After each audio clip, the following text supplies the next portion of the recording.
November 1930, the Arctic winds whispered across the snow-covered landscape of Lake Anjikuni in Nunavut, Canada, where an eerie silence had swallowed a once bustling Inuit village. In the heart of this frosty wilderness, a seasoned Canadian fur trapper named Joe LaBelle made a baffling discovery. LaBelle, a man well acquainted with the land and its people, stumbled upon the village he knew to be teeming with life, only to find it eerily deserted. Like a still frame from a forgotten time, the village stood hauntingly quiet, its inhabitants mysteriously missing. The homes that once echoed with laughter and chatter were now empty, the warmth of their hearths replaced by an unsettling chill. The half-cooked meals left abandoned on the stoves spoke volumes of the sudden departure. Personal belongings, scattered as if in a hurry, hinted at a hasty exit. The village, once a hive of activity, was now a ghost town, its life force inexplicably vanished. Perhaps the most chilling detail of all was the fate of the village dogs. Known for their resilience and loyalty, these faithful companions too were found lifeless, succumbing to the harsh grip of starvation. Their tragic end painted a disturbing picture of the abruptness of the villagers' disappearance. The storehouses, usually bustling with the village's day-to-day activities, stood hollow and vacant. The tools of trade, left untouched, were silent witnesses to a community that had seemingly evaporated into thin air. In a place where survival depended on community and companionship, the sudden absence of the villagers was as baffling as it was eerie. Men, women, and children all had vanished, leaving behind a desolate landscape and a mystery that would come to baffle the world. LaBelle, overwhelmed by the inexplicable scene, reported his chilling discovery to the Royal Canadian Mounted Police. But as the authorities would soon find out, the mystery of the deserted village was far from a simple case of a missing persons. The village, once teeming with life, was now an empty shell, its inhabitants vanished into the thin, icy air. LaBelle, shaken by his chilling discovery, rushed to report the incident to the Royal Canadian Mounted Police. The RCMP, well known for their commitment to justice and public safety, took the report seriously and initiated an investigation. The objective was clear: to understand what had happened to the people of Anjikuni Village, and to resolve this chilling mystery. The RCMP's initial findings were puzzling. They found no evidence of foul play. The village seemed to have been left in a hurry, but without signs of struggle or violence. Meals were left half-cooked, personal belongings were still in place, and the village dogs, tragically, were found dead from starvation. But what happened to the villagers themselves? Where had they gone and why? The RCMP was at a loss. The mystery deepened when the RCMP's records of the investigation came into question. Some claimed these records were hard to find, while others suggested they did not exist at all. This discrepancy fueled speculation and suspicion. Was it a simple case of lost or mishandled documents? Or was there something more sinister at play? Perhaps an attempt to cover up the truth. Despite the RCMP's best efforts, the investigation reached a dead end. The lack of definitive evidence and the absence of a clear motive left the case unresolved. The RCMP could not explain why a bustling village was suddenly and completely deserted, or where its inhabitants had vanished to. This lack of closure only fueled the speculation and led to the emergence of wild theories. Some suggested alien abduction, others pointed to interdimensional portals, and still others spoke of a government conspiracy. Each theory, as fascinating as it was imaginative, attempted to fill the void left by the RCMP's inconclusive investigation. The RCMP's investigation, rather than providing answers, only deepened the enigma. The Anjikuni Village mystery remained unresolved, its secrets locked away, perhaps forever. The question of what happened to the people of Anjikuni Village continues to perplex us, adding another layer to this captivating mystery. In the void of concrete answers, theories began to emerge, the most outlandish among them being alien abduction. This theory, as wild as it may sound, has found some traction among those intrigued by the unexplained disappearance of the Anjikuni Village inhabitants. The theory of alien abduction takes root in the disturbing silence that LaBelle encountered upon reaching the village. The absence of struggle, the lack of footprints leading away from the village, and the eerie stillness that hung in the air seemed unnatural, leading some to believe that something extraterrestrial was at play. Proponents of this theory argue that the sudden and complete disappearance of the villagers could only be the result of a force beyond our understanding. The villagers, they claim, were taken forcibly or perhaps willingly by extraterrestrial beings. The dead village dogs, found frozen and starved, could be considered evidence of a sudden event that left no time for the villagers to care for their pets, or even to finish their meals. The alien abduction theory also draws on the cultural context of the time. The early 20th century was a period of growing interest in extraterrestrial life and UFO sightings. This cultural milieu may have contributed to the theory's appeal and acceptance among some. However, like any theory, the alien abduction explanation has its critics. Skeptics argue that the theory, while certainly sensational, lacks empirical evidence. There are no records of unusual phenomena or sightings reported around the time of the villagers' disappearance that would support the claim of extraterrestrial activity. Moreover, critics point out that the theory relies heavily on conjecture and the human propensity for attributing unexplained phenomena to supernatural or otherworldly forces. The lack of concrete evidence, they argue, makes the alien abduction theory more of a science fiction narrative than a credible explanation. While intriguing, the theory lacks empirical evidence, leaving it in the realm of speculation. The mystery of Anjikuni Village, it seems, continues to baffle us, with the truth perhaps lying somewhere beyond our current understanding. Another theory takes us into the realm of science fiction, suggesting the villagers might have stumbled into an interdimensional portal. The interdimensional portal theory. It's a concept that's been a staple of science fiction and fantasy narratives for ages. The idea that there may exist bridges between different dimensions, realms, or even parallel universes is an enticing one, inviting us to imagine worlds beyond our own. But could such a portal have played a role in the Anjikuni mystery? Proponents of this theory argue that the villagers might have accidentally crossed over into another dimension.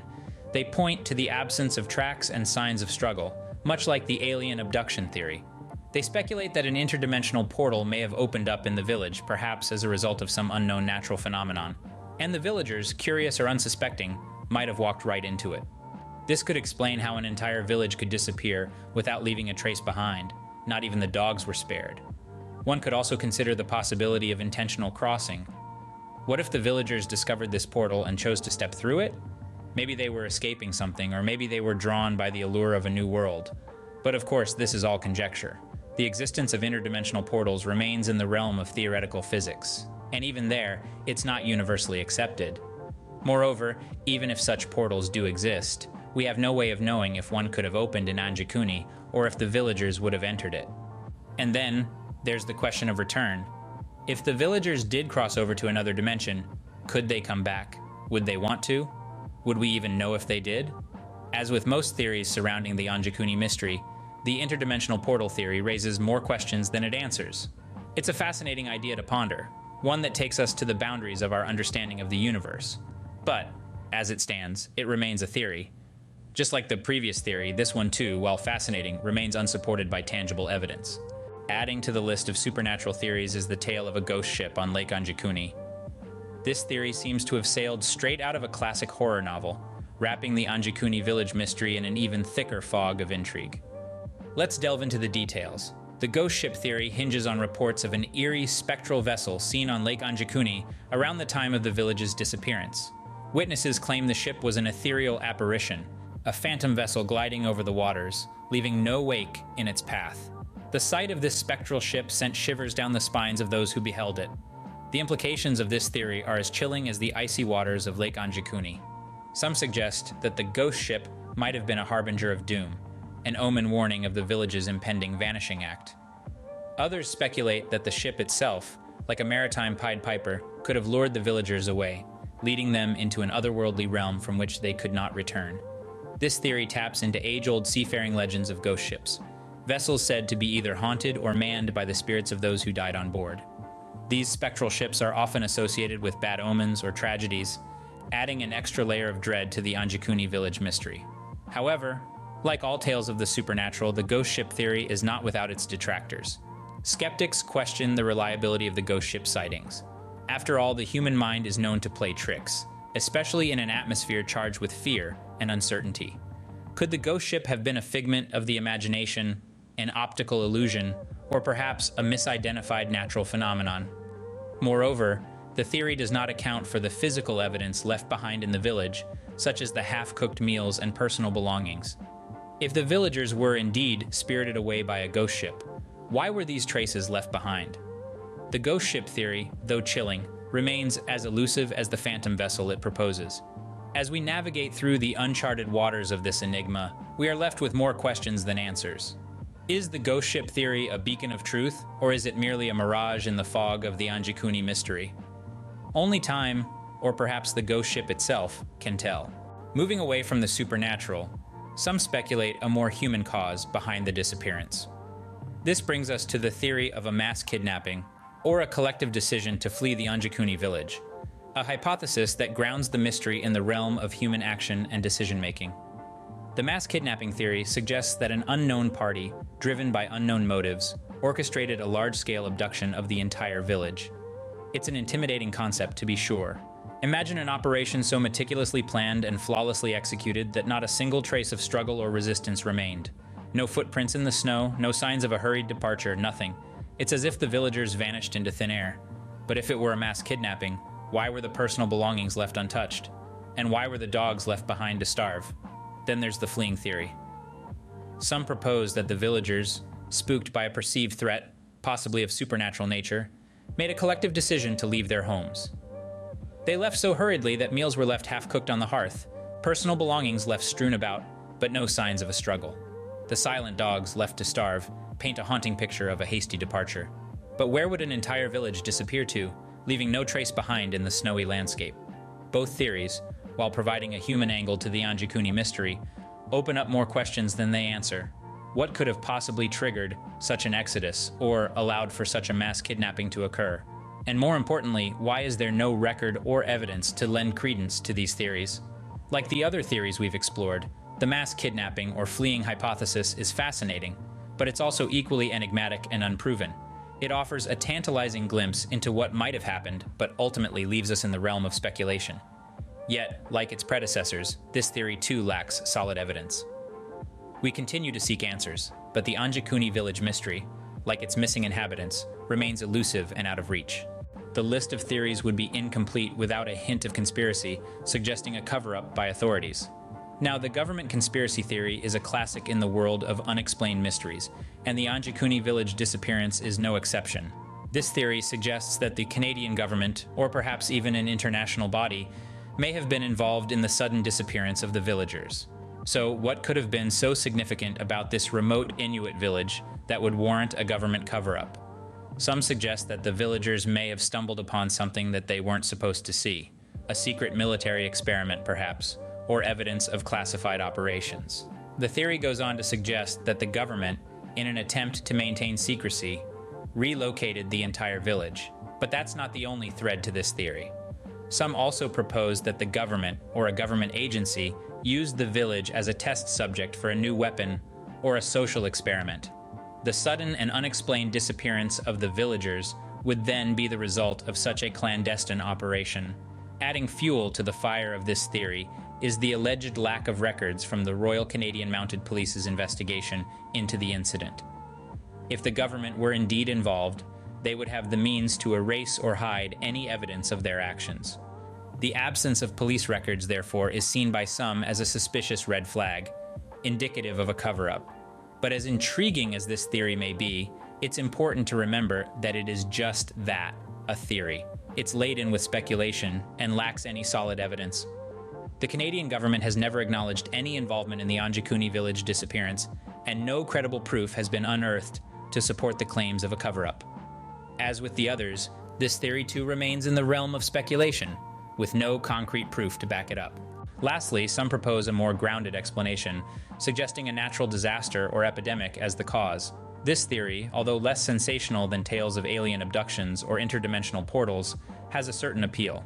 It grounds the mystery of Anjikuni in the realm of the possible, the plausible, and the historically precedented. Imagine, if you will, a sudden severe storm or an unexpected natural disaster.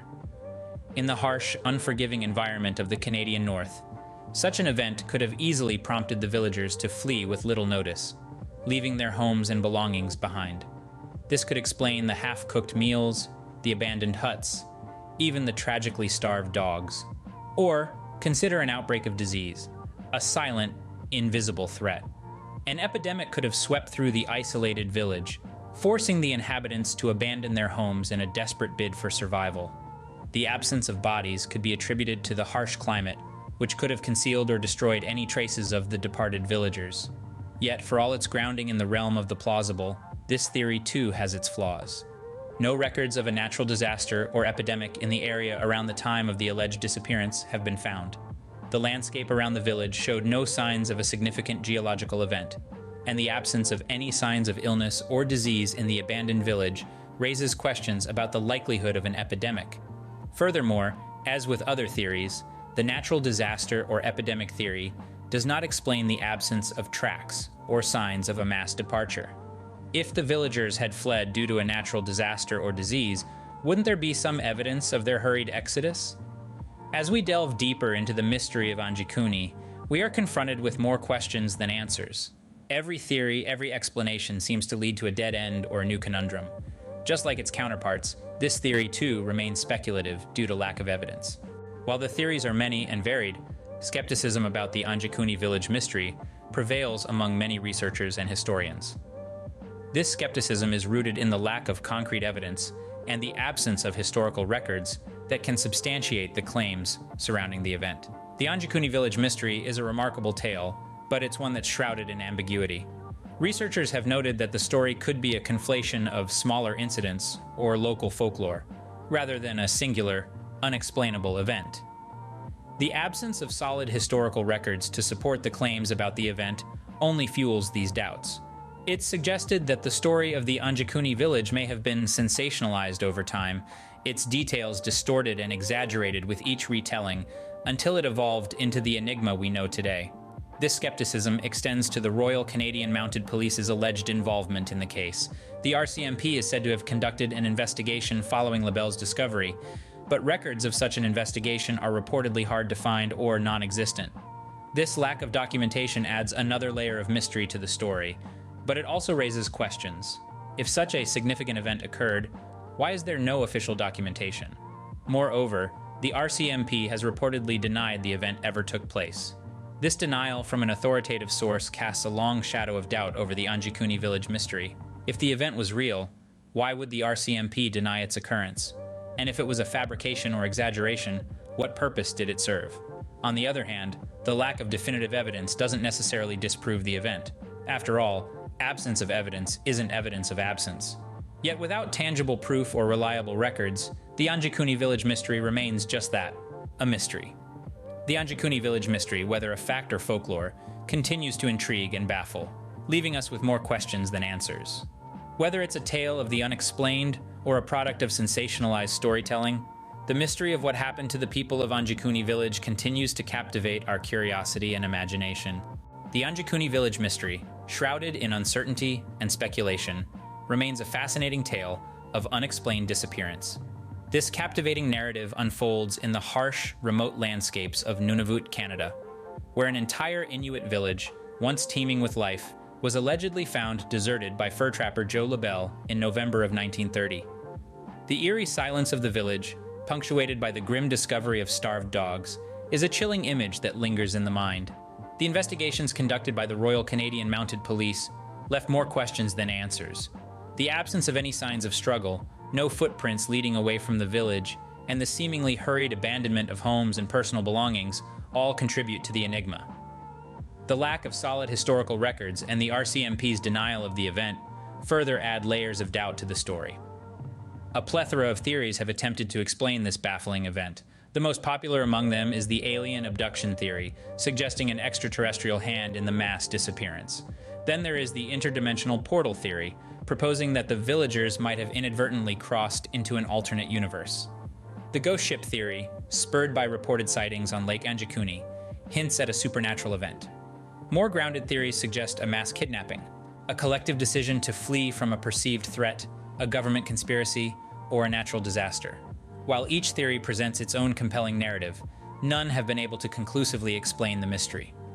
The absence of concrete evidence and the abundance of speculation have led many researchers to question the veracity of the Anjikuni Village disappearance, suggesting perhaps it's a conflation of smaller incidents or folklore.